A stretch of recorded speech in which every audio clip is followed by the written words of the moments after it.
সারা বিবি বলে, বান্ধবীরা গো,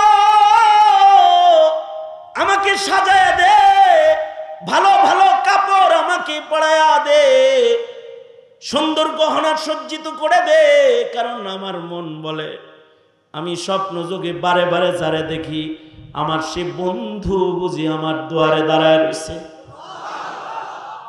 সারাকে সাজায় দিছে, সারা উঁচু জায়গায় দাঁড়ায়া বরদের চেহারা দেখেছে, এক নজরে নজর পড়েছে যারে বারবার স্বপ্নে দেখে, চাঁদের মতো ঝলক মারতেছি। সুজা দৌড়ে কাছে যায় বলে, আনতা ইব্রাহিম?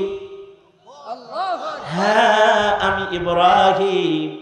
বন্ধু, কবে থেকে আপনাকে স্বপ্নে দেখতেছি, খুঁজে, আপনি তো আমার স্বামী। এক বুজুর্গ রাস্তা দিয়ে যাইতেছে, তো দেখে এক ডাকাত ঘুমাইতেছে। তো বুজুর্গ বলতেছে, আল্লাহ তুমি এর ঘুমটা লম্বা বানায় দাও। জালিমেরা খুফতা দিদাম নিমে রোজ, দিন দুপুর বেলায় একটা জালেম ঘুমাইতেছে। তো বুজুর্গ দোয়া করে, আল্লাহর ঘুমটা লম্বা করে দাও, কারণ এটা যত ঘুমায় থাকবো মানুষ আরামে থাকবো। এই ঘুমটা লম্বা হইলে মানুষের আরাম হইব, জাগ না হইলে মানুষের ডিস্টার্ব দিব, চান্দা চাইব, এটা করব সেটা করব। আমি একদিন রাস্তা দিয়ে যাইতেছি, তো এক ট্রাফিক টুলের ভিতরে ঘুমাইতেছে। তা আমার ড্রাইভার কয়, হুজুর ওর ঘুমটা লম্বা হইলে ভালো।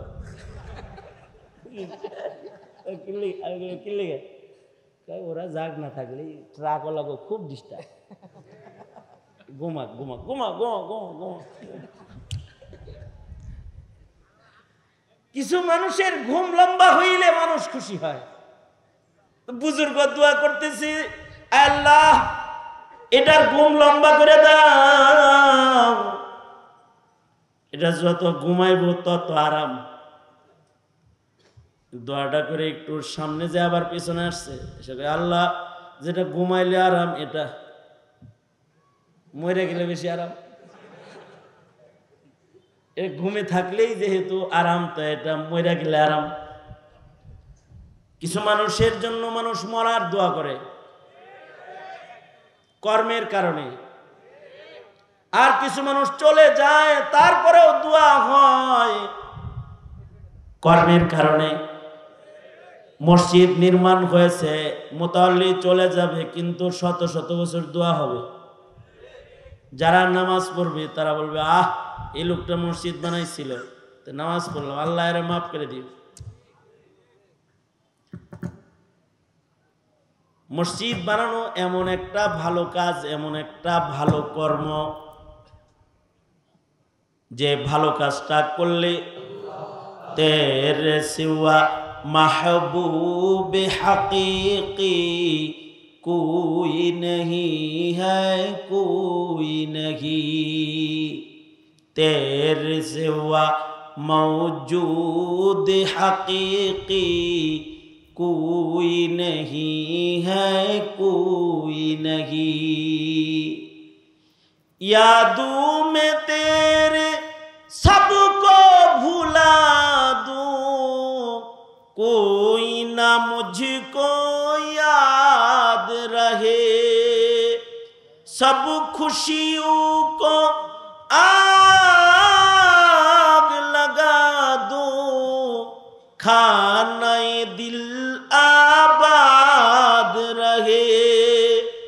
यादों में तेरे सबको भुला दूं, कोई ना मुझको याद रहे, सब खुशियों को आग लगा दूं, खाने दिल आबाद रहे।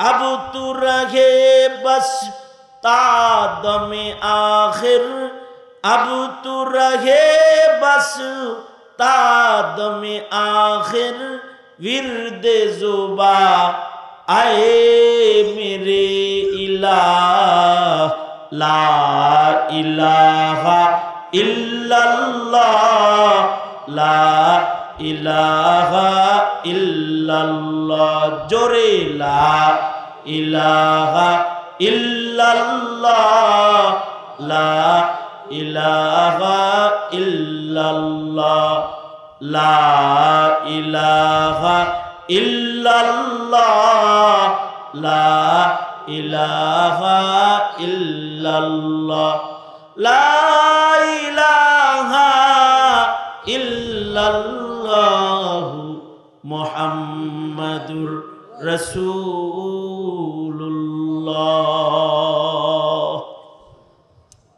তো মসজিদ নির্মাণ করা একটা ভালো কাজ। মসজিদ নির্মাণ করলে জান্নাতি বাড়ি হয়।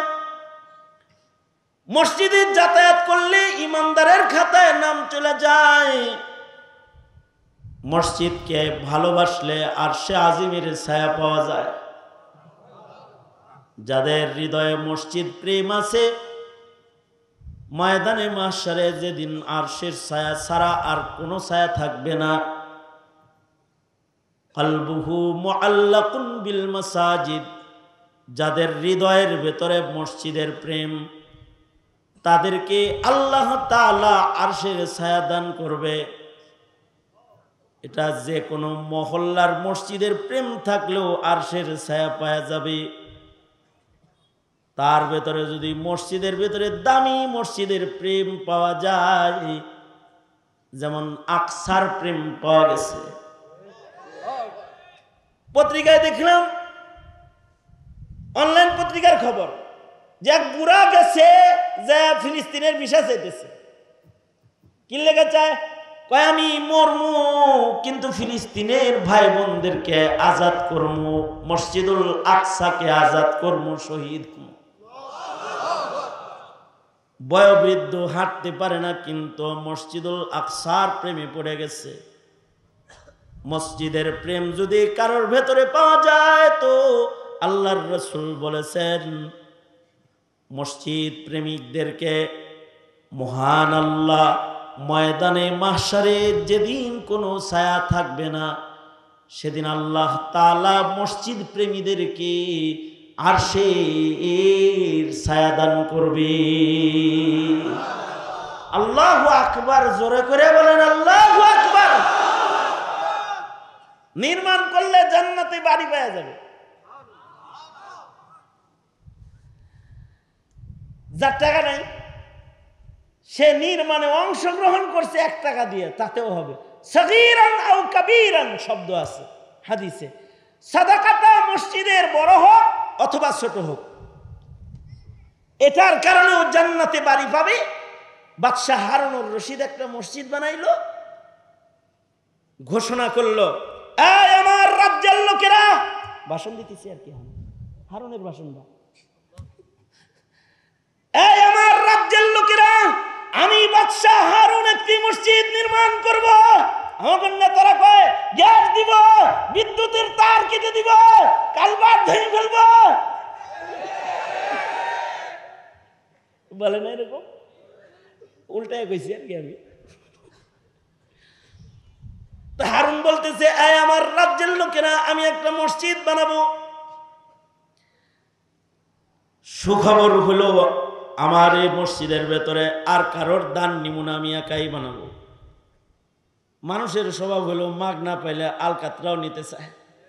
সেখানে যদি মাগনা মসজিদ পায় তাহলে তো শুকুরের উপরে শুকুর। যেমন আমাদের মাননীয় প্রধানমন্ত্রী প্রত্যেকটা উপজেলায় একটা করে মসজিদ বানাইছে। এখনো কিছু কাজ রানিং আছে, কিছু কমপ্লিট আছে। এলাকার মানুষ খুব খুশি, ফিরি ফিরি মসজিদ পাইছি, খালি নামাজ পড়ুন, টাকা লাগলো না। ফিরি কোনো কিছু পাইলে খুশির সীমা থাকে না। সবাই খুশি হয়েছে যে হারুন মসজিদ বানায় দিবে, আমাকে টাকা লাগবে না। মসজিদ নির্মাণ সম্পূর্ণ হয়ে গেল, কমপ্লিট হয়ে গেল, মসজিদ উদ্বোধন হয়ে গেল, নামাজ চলছে, আজান হয়, এলাকার মানুষ খুব খুশি। বাদশাহ হারুনুর রশিদ হঠাৎ করে একটা স্বপ্নে দেখলেন। বাদশাহ হারুন স্বপ্নে দেখতেছে, কয়েকজন ফেরেশতা তার কাছে আইছে, এসে বলতেছে চলো চলো চলো, তুমি মসজিদ বানানোর কারণে জান্নাতে আল্লাহ তোমার জন্য যে ঘর বানাইছে ওইটা তোমারে দেখাই। আমরা আসছি তোমার জান্নাতের বাড়িটা তোমাকে দেখানোর জন্য। স্বপ্ন যোগে হারুনুর রশিদ নিজের মসজিদ দেখবার লাগছে, মসজিদের পুরস্কার জান্নাত ঘুরে দেখতেছি, ঘর দেখবার লাগছে। কিছু কিছু স্বপ্ন আছে সুস্বপ্ন হয়, নেক স্বপ্ন হয়। কখনো কখনো অলি বুজুর্গদেরকে এমন দেখানো হয়, যেমন আমাদের এক বুজুর্গ খাজা আব্দুল ওয়াহিদ রহমতুল্লাহ আলাইহি, ওনার জান্নাত ওনাকে দেখানো হয়েছে। এবার উনি আল্লাহরে কয়, আল্লাহ জান্নাত দেখলাম, জান্নাতে বউ দিবা হেডাকো, কারণ আমি তো বিয়ে করছি না। ইবাদত করতে করতে উনি বিবাহ করেন নাই, তো বলতেছে আমি বিয়ে করলাম না, আমার জান্নাত তো দেখাইলা, যে বউটা দিবা হেডা কেডা? মাইমুনা তোর জান্নাতের বউ হবে। হেডা কোন জায়গায় থাকে? অমুক জায়গায় অমুক মরুভূমিতে ছাগল চড়ায়। ঘুম ভেঙে গেছি, ঘুম থেকে জায়গা মরুভূমি বরাবর ঠিকানা মতো যায়, দেখি একটা আবেদা সালেহা কানেতা জাহেদা একটা নারী মরুভূমির মাঝখানে ছাগল চড়াইতেছে আর নামাজ পড়তেছে। কাছে গেলেই পশ্চিম দিকে ফিরা অবস্থায় মাইমুনা বলতেছে, আব্দুল ওয়াহিদ কাজটা ভালো করো নাই, আসছো কেন? চলে যাও, তোমার সাথে সাক্ষাৎ আমার জান্নাতে হবে।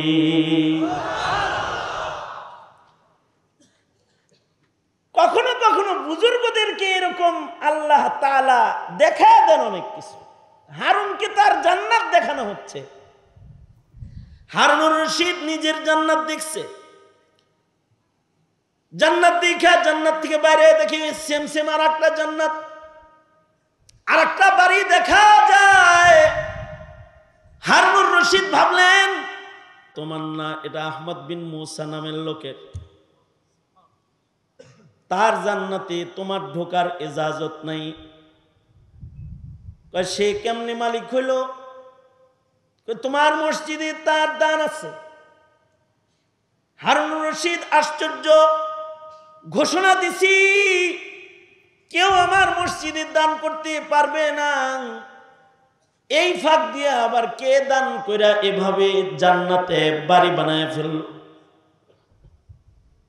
ঘুম থেকে জাগ্রত হয়ে হারুনুর রশিদ তার সকল মিস্ত্রি যুগালি যারা এই মসজিদে কাজ করেছে তাদেরকে একত্রিত করে বলে, তোমরা কি আমার মসজিদে কাউকে দান করতে দেখেছো? না। তাহলে তোমাদের ভেতরে কি আহমদ নামের কেউ আছে নাকি যে আমার মসজিদে কিছু দান করেছো? একজন যুগালি হাত তুলে বলে, বাদশা নামদার, আমার নাম আহমদ, আমি আপনার মসজিদের একজন মিস্ত্রি। আমার বাড়িতে কূপ খনন করা হয়েছে, পৈতৃক ভিটার মাটির নিচ থেকে কিছু মরমর পাথর বের হয়েছে, যে পাথরগুলার রং আপনার মসজিদের পাথরের রঙের সাথে বড় মিল। আমি বান্দার মসজিদ বানানোর টাকা নাই, কারোর সামনে প্রকাশ্যে পাথরগুলা আপনার মসজিদে দান করারও সুযোগ নাই, রাজার নিষেধ।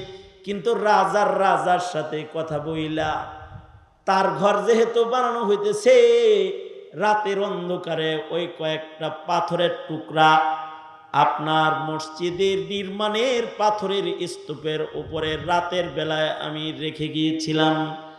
আর গভীর রাত্রিতে আল্লাহকে ডেকে বলেছিলাম, আল্লাহ আমি ধনী নাই, দিনে কামাই রাতে খাই, পৈতৃক ভিটার মাটির নিচ থেকে উঠানো কয়েকটা পাথরের টুকরা রাতের বেলায় এই মসজিদে শামিল করে নিজেকে মসজিদ নির্মাতা হিসেবে পেশ করলাম। মাওলা গো, ময়দানে মাহশারে মসজিদ নির্মাতাদেরকে জান্নাত দিয়ে ঘর দিয়ে তুমি যখন পুরস্কার দিবা, রাতের আধারে তোমার ঘর মসজিদে ইটের পাথরের 3টা খণ্ড দান করনে ওয়ালাকেও ওগো আল্লাহ তুমি কিন্তু মাহরুম করো না, সেদিন আমাকেও মসজিদের সাদাকাকারী হিসেবে তুমি ডাক দিও। হারুন বলে তোর এই সাদকাটার কারণেও তুই আমার সমান সমান জান্নাত পাইছস। কিয়ামত পর্যন্ত এই মিল্লাত কেউ মসজিদ নির্মাণ করবে, কেউ মসজিদে নামাজ পড়বে, কেউ দান করবে, কেউ মসজিদকে ভালোবাসবে, কেউ মসজিদ পরিষ্কার করবে, ঝাড়ু দিবে। মিল্লাতে ইব্রাহিম এই আমল কিয়ামত পর্যন্ত করবে। এ কারণেই বাইতুল্লাহ নির্মাণের পরে ইব্রাহিম নবী আল্লাহর নির্দেশে অবশিষ্ট মাটি সারা দুনিয়ায় ফেলে দিয়েছে। কিয়ামত পর্যন্ত মসজিদ নির্মাণ হবে। তবে মসজিদের ভিতরে সবচেয়ে দামি মসজিদ বাইতুল্লাহ, যে বাইতুল্লাহ সর্বপ্রথম নির্মাণ করেছেন বাবা আদম। বরফের স্তম্ভের আকারে যেখানে ফিরিশতারা কাবা নির্মাণ করেছে, ওই জায়গায় সর্বপ্রথম পৃথিবীর মাটিতে একটা ঘর বানানো হয়েছে, যে ঘরটা কোনো থাকার ঘর না, যে ঘরটা কোনো ঘুমানোর ঘর না, যে ঘরটা ইবাদতের ঘর বানানো হয়েছে। মানুষ তো দুনিয়াতে ঘুমাইতে আর আরাম করতে আসে নাই, ইবাদত করতে আসছে। এ কারণে মানুষের জন্য জমিনের উপরে প্রথম ঘর যেটা বানানো হয়েছে, এটা ইবাদতের ঘর বানানো হয়েছে। বাবা আদম যে ঘর বানাইছেন ওইটা ইবাদতের ঘর। ইন্না আউওয়ালা বাইতি উযিআ লিন-নাস লাল্লাযী বিবাক্কাতা মুবারাকাও ওয়া হুদাল লিল আলামিন। মক্কা শরীফের যে ঘর, প্রথম ঘর কাবা ঘর, এটা আলামিনের জন্য হুদা হিসাবে সারা দুনিয়ার জন্য নির্মাণ করা হয়েছে, যে এর দিকে মানুষ ইবাদত করবে। এই ঘরটা বাবা আদমের পরে শীশ আলাইহিস সালাম বানাইছেন। নূহ নবীর প্লাবনের সময় এটার চিহ্ন মিটে গেছে। শেষ বেলায় আল্লাহ তাআলা খলিলুল্লাহকে দিয়ে এই ঘর বানানোর ফয়সালা করছেন। কিন্তু আশ্চর্য বিষয় হলো, খলিলুল্লাহর জন্ম হইল ইরাকে, বাগদাদ থেকে 55 মাইল দূরে। জন্ম হয়েছে ইরাকে, কিন্তু ঘর বানাইছে মক্কাতে। জন্ম ওখানে কেন হয়েছে?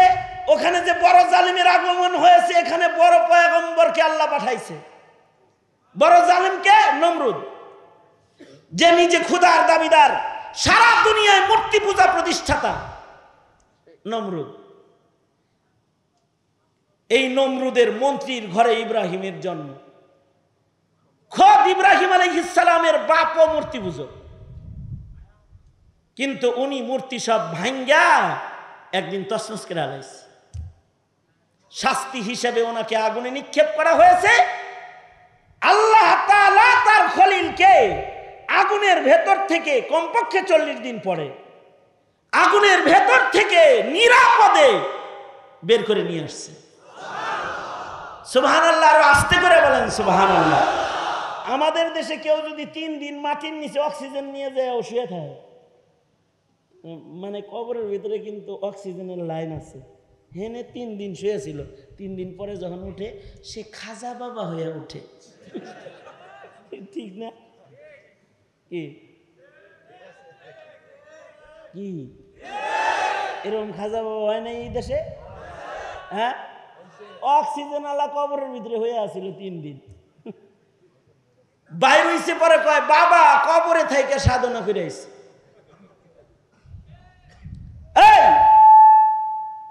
অক্সিজেন আলা কবরে 3 দিন থাইকা বাইরে আইসা যদি আউলা কেশ পাগল বেশে বাবা হওয়া যায়, 40 দিন আগুনে থাইকা আগুনের ভেতর থেকে সশরীরে সুস্থ দেহে আরো সুন্দর দেহে জিকির করতে করতে বাইরে হয়েছে, তাহলে ইব্রাহিম বাবা তখন কি হওয়ার কথা?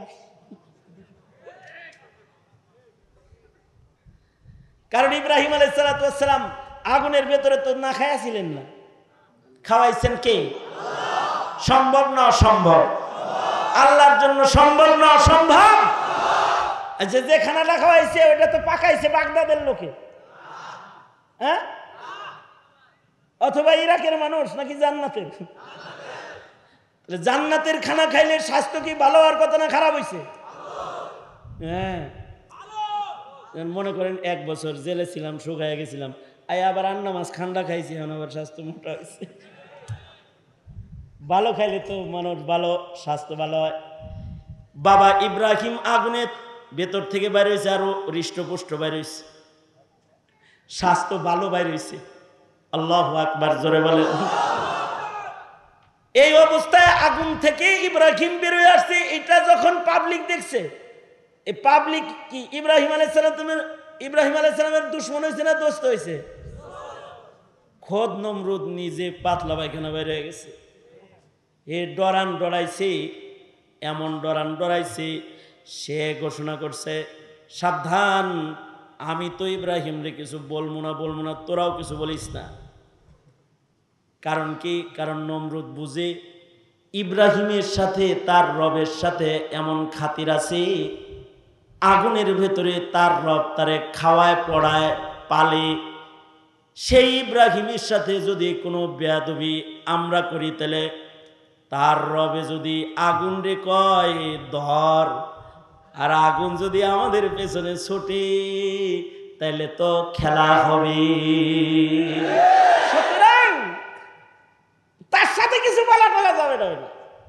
তবে একটা কৌশল, সেটা হলো ইব্রাহিমের কাছে যে যাবে তার ব্যাপারে জঙ্গি মামলা দিবা।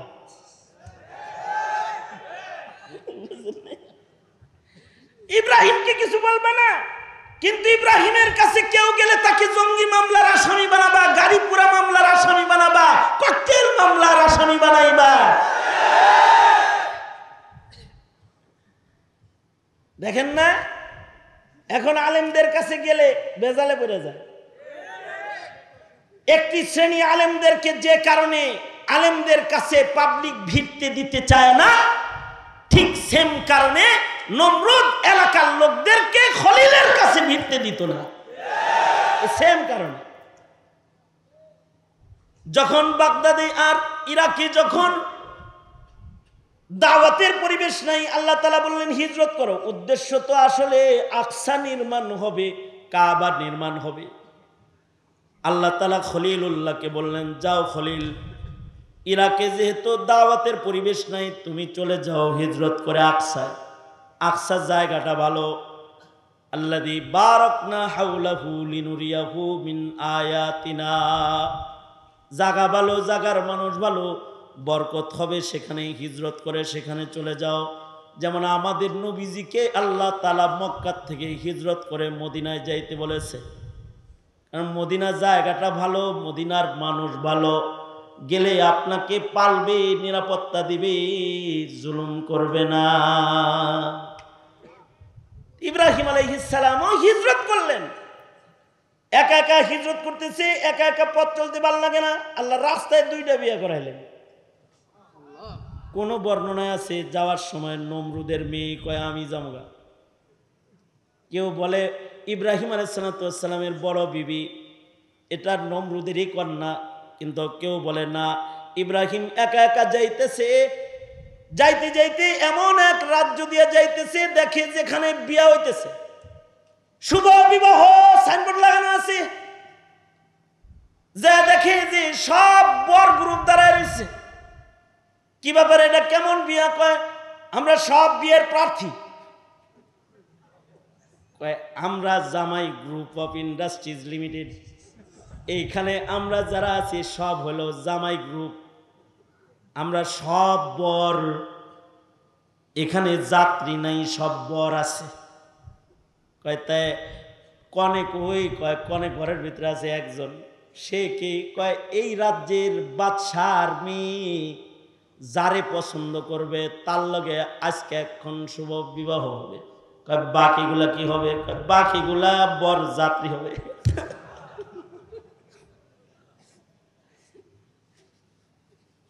ইব্রাহিম আলাইহিস সালাম বললেন, আল্লাহ অনুমতি আছে? আল্লাহ কয় অনুমতি কি তোরে দাঁড় করানোর জন্যই তো আনছি। দাঁড়ায় যাও, দাঁড়ায় যাও। ইব্রাহিম আলাইহিস সালাম দাঁড়ায় গেছেন। বড়েরা যারা ধনীদের সন্তান তারা কয়, হ্যাঁ মিয়া তুমি করতে না, আমি একজন ক্যান্ডিডেট প্রার্থী, তোমাদের লগে দাঁড়াইছি। না না যাও যাও চলে যাও। এর ভেতরে একজন কয়, এই হেরে ধাক্কাস কে, চেহারাটা দেখোস কি চেহারা, ধাক্কা দেশ কে। তখন টাকা থাকলে কি হইব, নাকটা বুসা একটা টেড়া, টাকা থাকলে তুই টেড়া টের চোখ, কিন্তু এটা দেখ কিরকম দেয়া যায়, কিছু নাই, কিন্তু চেহারাটা তো চাঁদ ঝলমল ঝলমল করতেছে। ধাক্কা ধাক্কি করিস না, বিপদে পড়বি। ইব্রাহিম আলাইহিস সালাম দাঁড়ায় গেলেন। এদিক দিয়া সারা বিবি বলে, বান্ধবীরা গো আমাকে সাজায় দে, ভালো ভালো কাপড় আমাকে পরায়া দে, সুন্দর গহনা সজ্জিত করে দে, কারণ আমার মন বলে আমি স্বপ্ন যোগে বারে বারে যারে দেখি আমার সে বন্ধু বুঝি আমার দুয়ারে দাঁড়ায় রয়েছে। সারাকে সাজায় দিছে। সারা উঁচু জায়গায় দাঁড়ায়া বরদের চেহারা দেখেছে, এক নজরে নজর পড়েছে যারে বারবার স্বপ্নে দেখে, চাঁদের মতো ঝলক মারতেছি। সুজা দৌড়ে কাছে যায় বলে, আনতা ইব্রাহিম, হ্যাঁ আমি ইব্রাহিম, বন্ধু কবে থেকে আপনাকে স্বপ্নে দেখতেছি খুঁজে, আপনি তো আমার স্বামী। বিয়া হয়ে গেছে, বাপে বিয়ে দিয়ে দিছে, কয় আমি তো যাবো আকসাই, এখানে তো থাকুন না, আমি জেনে যান হেনে যাব। এবার স্বামী স্ত্রীর সফর শুরু হয়েছে। রাস্তায় আর এক বিবি পাইছে, বউ হাদিয়া পাইতেছে, খালি বউ কি সুন্দর হাদিয়া, খলিল বাবার হাদিয়া, খালি রাস্তায় যায় আর বউ পায়। রাস্তা চলতেছে, সামনে আর এক রাজ্য অতিক্রম করতেছে, জলদস্যু সর্দার জালেম রাজার কবলে পড়ে গেছে। যে রাজার বদভ্যাস সুন্দরী নারী দেখলে তার সাথে ব্যভিচার করা। সারার দিকে হাত বাড়াইছে, তো যে ইব্রাহিম রে আগুনে পুড়ে না, সেই ইব্রাহিমের বিবির দিকে হাত বাড়াইব, হাত থাকবো তো, হাত সাথে সাথে অচল হয়ে গেছে। ইব্রাহিম ও সারা দুইজনে মিলে দোয়া করেছে, সুস্থ হয়ে গেছে। জালিম রাজা ভক্ত হয়ে বলে, খলিল তোমার বিবির দিকে হাত বাড়াইলে অচল হইয়া যায়, তুমি মহাপুরুষ, অবশ্যই তুমি আল্লাহর পেয়ারা, তুমি দোয়া করছো, ভালো হয়ে গেলাম, সুস্থ হয়ে গেলাম, তো তোমার কাছে ওয়াদা করতেছি আর খারাপ কাজ করব না। বিনিময়ে আমি শুধু একটা নজরানা তোমার কাছে পেশ করতে চাই, এটা একটু কবুল করবে। সেটা হলো আমার কন্যা হাজের, আমার কাছে যে হাজের নামে একটা তোহফা আছে, এই মেয়েটাকে তোমার খাদিমা হিসাবে তোমার কাছে পেশ করতে চাই। ইব্রাহিম আলাইহিস সালাতু ওয়াস সালাম বলে, এত পেশপিসের দরকার নাই, ওইটা বড় বউ, এটা ছোট বউ, দেন দিলে নেই। এবার ছোট বউ হয়েছে, বড় বউ হয়েছে, দুই বউয়ের দুই বাচ্চা হয়েছে। আল্লাহ তাআলা কাহিনী ঘটায়া হযরত হাজেরা আর ইসমাইলকে, হযরত হাজের ও ইসমাইলকে মক্কায় পাঠাইছে, প্রেমের বাজার সাজাইছে, কোরবানির ইতিহাস ঘটাইছে, সফা মারওয়ার ইতিহাস ঘটাইছে, জমজম বের করে মক্কা মদিনার দাম বাড়ায়া, বালু ধুলি কণাগুলোকেও মূল্যবান বানায়া হাবিবুল্লাহ জমিনে পাঠাইবার বাজার ইসমাইল ও হাজেরার দ্বারায় সাজাইছে। আল্লাহ তাআলা এ সরজমিনে মক্কায় হাবিবুল্লাহকে পাঠাইবেন এজন্য সুন্দর করে সাজাইছে। সারা বলে, স্বামী হাজেরার সন্তান রে আল্লাহ মসজিদ দিল, কাবা পাইল, ইসমাইল জমজম পাইল, আপনার দুয়ার বরকতে তাদের এলাকায় কত বরকত হইল, আপনি আল্লাহর খলিল। আল্লাহরে বইলা আমার সন্তান ইসহাকের জন্য একটা মসজিদ আপনি বানান, আল্লাহর কাছে আর একটা মসজিদ বানানোর ইজাজত আপনি চান। তো হযরত ইসমাইল ওইদিকে ইমাম আর আমার ইসহাক হবে এই দিকে ইমাম। ইব্রাহিম খলিল আল্লাহর কাছে বলে, ওগো আল্লাহ, তুমি যদি অনুমতি দাও তাহলে আমি আকসায় মসজিদ বানাতে চাই, মসজিদুল আকসা নির্মাণ করতে চাই। ওখানে মক্কায় কাবায় থাকবে ইসমাইল আর আকসায় থাকবে ইসহাক। আল্লাহ গো, আমার এই সন্তানের জন্য কি একটা বাইতুল্লাহ দেওয়া যায় না? আল্লাহ বলে, খলিল নির্মাণ করে লাও। দুই দুই মসজিদ আল্লাহ তাআলা ইব্রাহিমী খলিলের দ্বারা নির্মাণ করলেন। প্রথমটা সারা দুনিয়ার কাবা, আর মসজিদুল আকসা 16 মাসের কাবা। আল্লাহর রাসূল 16 মাসেরও অধিককাল মসজিদুল আকসার দিকেও নামাজ পড়েছেন, কারণ উভয় মসজিদের নির্মাতা ইব্রাহিম। এই যে দুইটি মসজিদ, কাবার সাথেও যেমন আমাদের সম্পর্ক আছে, আকসার সাথেও আমাদের সম্পর্ক আছে। আমাদের নবী আলাইহিস সালাম কাবার ফজিলত বলে গেছেন, আকসার ফজিলত বলে গেছেন। এই উভয়টাই মুসলিম মিল্লাতের পিতার হাতে নির্মিত মসজিদ। সঙ্গত কারণে মুসলমানদের হৃদয়ে আকসায় যদি কোনো অঘটন ঘটে, এর ধাক্কা লেগে যায়। কেউ যদি আকসার দিকে তাকায় তো মুসলমানের কলিজায় আঘাত লেগে যায়। কারণ মসজিদ প্রেম তো ঈমান, আকসার প্রেম, কাবার প্রেম তো বড় ঈমান, হচ্ছে বাইতুল্লাহ তো বড় ঈমান। আজকে ইসরায়েলের অত্যাচারে ফিলিস্তিনের মুসলমানরা যেভাবে করে রক্ত দিচ্ছে, আর মসজিদুল আকসার পবিত্রতা যেভাবে নষ্ট হইতেছে, মুসলিম মিল্লাতের প্রেমিক হিসাবে শপথ গ্রহণ করা উচিত যে মসজিদুল আকসাকে আমরা আবার আজাদ করব, ভূমিকে অত্যাচার মুক্ত করব, এ ওয়াদা করা দরকার। কারণ মসজিদের প্রেম এটা ঈমান। এই সময়ের দাবি হলো মসজিদ প্রেম প্রকাশ করা। বর্তমান সময়ের দাবি হলো মসজিদ প্রেম প্রকাশ করা। তাই আমি বলতে চাই, হে জাতি, বাংলাদেশ সরকার যদি মসজিদুল আকসার পবিত্রতা রক্ষার জন্য মুজাহিদ আহ্বান করে, তোমরা মুজাহিদ হিসাবে রক্তের বিনিময়ে হলেও আকসার পবিত্রতা রক্ষার জন্য ফিলিস্তিনে যাইতে রাজি আছো তো ইনশাআল্লাহ?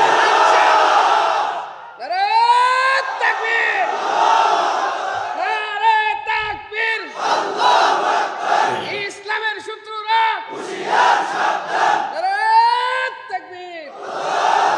কারণ মসজিদের প্রেম, কাবার প্রেম এটা ঈমান। এটা কি জোরে বলেন? ঈমান। মওত পর্যন্ত কাবার প্রেম, মসজিদের প্রেম লালন করব ইনশাআল্লাহ। বলেন বলেন ইয়া আল্লাহ, ওয়াদা করিতেছি 5 ওয়াক্ত নামাজ মসজিদে যায়া জামাতের সাথে আদায় করব, মসজিদকে ভালোবাসবো, মসজিদের হক আদায় করব। চিল্লায়া কোন ইনশাআল্লাহ।